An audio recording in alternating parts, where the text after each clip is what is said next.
ಹಾಸನ ನಗರದ 24ನೇ ವಾರ್ಡ್ ವ್ಯಾಪ್ತಿಯಲ್ಲಿ ನಿರ್ಮಾಣವಾಗುತ್ತಿರುವ ಸಂಪೂರ್ಣ ಶಿಲಾಮಯವಾಗಿ ನವೀಕರಣಗೊಂಡಿರುವ ಶ್ರೀ ಕಾಳಿಕಾಂಬ ಮತ್ತು ಕರ್ಮಟೇಶ್ವರ ದೇವಾಲಯದ ಲೋಕಾರ್ಪಣೆಗೆ ಸಿದ್ಧತೆ ಸಂಪೂರ್ಣಗೊಂಡಿದ್ದು ಮಾರ್ಚ್ 26ರಿಂದ 30ರವರೆಗೂ 5 ದಿನಗಳ ಕಾಲ ಬೃಹತ್ ಶಿಲಾಮಯ ದೇವಸ್ಥಾನದ ದೇವರ ಪ್ರಾಣ ಪ್ರತಿಷ್ಠಾಪನೆ, ಲೋಕಾರ್ಪಣೆ ಮತ್ತು ಉತ್ಸವಾದಿ ಕಾರ್ಯಕ್ರಮ ಹಮ್ಮಿಕೊಳ್ಳಲಾಗಿದೆ ಎಂದು ದೇವಾಲಯದ ನವೀಕರಣ ಸಮಿತಿ ಅಧ್ಯಕ್ಷ ಎಚ್.ಕೆ. ಆನಂದ್ ಮತ್ತು ಹಾಸನ ತಾಲೂಕು ವಿಶ್ವಕರ್ಮ ಸಮಾಜದ ಅಧ್ಯಕ್ಷ ಎಚ್.ಪಿ. ಕುಮಾರ್ಚಾರ್ ತಿಳಿಸಿದರು.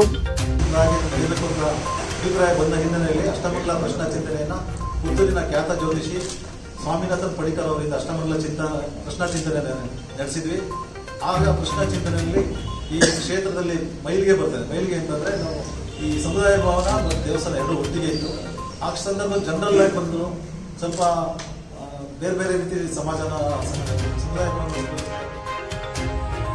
ದೇವಾಲಯದ ಆವರಣದಲ್ಲಿ ಸುದ್ದಿಗಾರರೊಂದಿಗೆ ಮಾತನಾಡಿದ ಅವರು, ಬಹು ಪ್ರಾಚೀನವಾದ ಈ ದೇವಾಲಯ ಮತ್ತು ಸಭಾಂಗಣವು ಪ್ರತ್ಯೇಕವಾಗಿರಬೇಕೆಂದು ಅಷ್ಟಮಂಗಲ ಪ್ರಶ್ನೆ ಚಿಂತನೆಯಲ್ಲಿ ಬಂದ ಹಿನ್ನೆಲೆಯಲ್ಲಿ ದೇವಾಲಯ ನವೀಕರಣ ಮಾಡಲಾಗುತ್ತಿದೆ.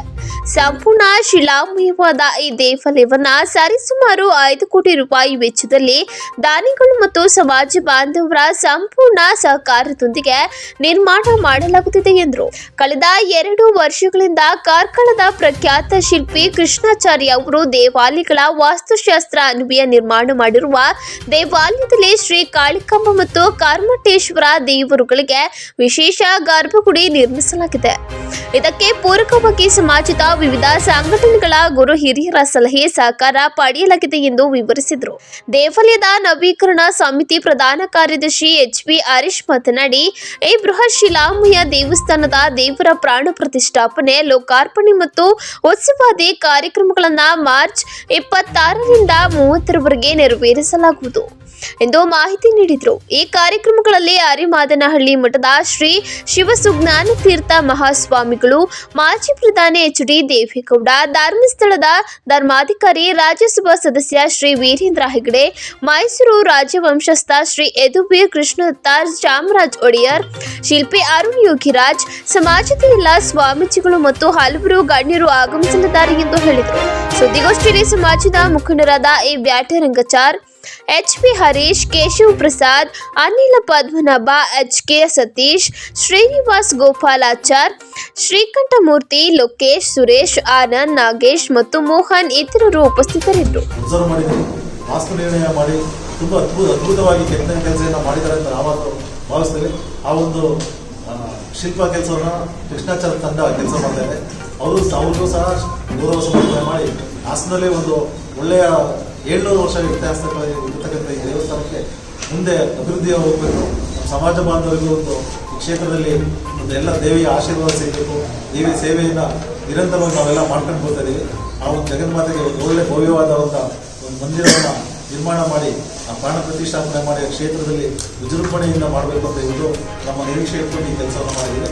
ಮುಂದಿನ ದಿನಗಳಲ್ಲಿ ನಾವು ವೈಯಕ್ತಿಕವಾಗಿ ಆಹ್ವಾನ ಎಲ್ಲ ಬಂದಮೇಲೆ ನಮ್ಮನ್ನು ಇನ್ನೊಂದ್ಸರಿ ಪ್ರೆಸ್ ಮೀಟ್ ಮಾಡಿ ಎಲ್ಲರನ್ನೂ ನಾವು ಆಹ್ವಾನ ಮಾಡ್ತೀವಿ. ತಾವು ಸಂಪೂರ್ಣ ಈ ಎಲ್ಲ ಕಾರ್ಯಕ್ರಮಗಳಿಗೆ ಪ್ರಚಾರವನ್ನು ನೀಡಿ ಈ ಒಂದು ಲೋಕಾರ್ಪಣೆ ಕಾರ್ಯಕ್ರಮ ಈ ಕ್ಷೇತ್ರದ ಒಂದು ಸಂಪ್ರದಾಯದ ಪ್ರಕಾರ ಅಭಿವೃದ್ಧಿ ಮಾಡ್ತಕ್ಕಂಥ ಕೆಲಸಕ್ಕೆ ನಾವೆಲ್ಲರೂ ಸಂಪೂರ್ಣ ಸಹಕಾರ ನೀಡಬೇಕು ಅಂತ ಕೇಳ್ತಾ ಇದ್ದೀವಿ.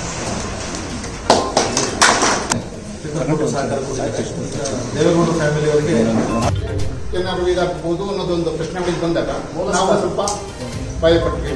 ಅದಕ್ಕೆ ಇದೆ ಮಾಡ್ಬೇಕು ಇಲ್ಲ ಮಾಡಿದ್ವಿ. ನಮ್ಮ 6-7 ವರ್ಷದಿಂದ ಮೂಲ ಸ್ಥಾನ ಜಾಗ ಬದಲಾಯಿಸಬಾರ್ದು, ಅದೇ ಜಾಗದಲ್ಲಿ ಮಾಡಿ ಅಂತ ಪ್ರಶ್ನೆಗಳಿಗೆ ಬಂತು. ಸಾಗಿದ್ದೇನೆ ಶಿಫ್ಟ್ ಮಾಡಬಾರ್ದು. ನಮ್ಮ ಆತ್ಮನ ದೇವಸ್ಥಾನ ಅವತ್ತಿಂದ ಅದು ಮುಕ್ತಾಯ ಆಗೋದು. ಇಲ್ಲಿ ಅರೇಂಜ್ಮೆಂಟ್ ಮಾಡಿ ಅದೇ ರೀತಿ ಇವನ್ನೆಲ್ಲ ಡೆಕೋರೇಷನ್ನು ಮತ್ತು ಅಲ್ಲಿ ಬಂದವ್ರು ವೀಕ್ಷಣೆ ಮಾಡಿ ಇಲ್ಲಿ ಬಂದು ವೀಕ್ಷಣೆ ಮಾಡಿ ಹೋಗೋ ರೀತಿಗೆ ನಾವು ಮಾಡಬೇಕು ಅನ್ನೋದೊಂದು ಧ್ಯೇಯ ಇದೆ. ಅದೊಂದು ಮನಸ್ಸಲ್ಲೇ ಇದೆ. ಎಂಡಿಂಗ್ ಮಾಡಿ ಓಪನ್ ಮಾಡೋಷ್ಟಕ್ಕೆ ಆರ್ಥಿಕ ವ್ಯವಸ್ಥೆ ಎಲ್ಲ ಸರಿಯಾಗಿದೆ. ಸ್ವಲ್ಪ ಬೇಕಿತ್ತು, ಸ್ವಲ್ಪ ಮುಂದಿನ ದಿನಗಳಲ್ಲಿ ನಮ್ಮ ಸುತ್ತಮುತ್ತ ಏನಿದ್ದಾರೆ ಯಾರಾದ್ರೂ ನಮ್ಮವ್ರು ಯಾರಾದ್ರೂ ಜಾಗನ ತೆರವು ಮಾಡಿಸಿಕೋ ಅವಕಾಶ ಕೊಟ್ಟರೆ ಈ ಜಾಗನ ನಾವು ಮಾಡಿಸಲಿಕ್ಕೆ ಪ್ರಯತ್ನ ಪಡ್ತಾ ಇದ್ದೀವಿ. ಗೌರವ ಸಮರ್ಪಣೆ ಎಲ್ಲರೂ ಸ್ವೀಕಾರ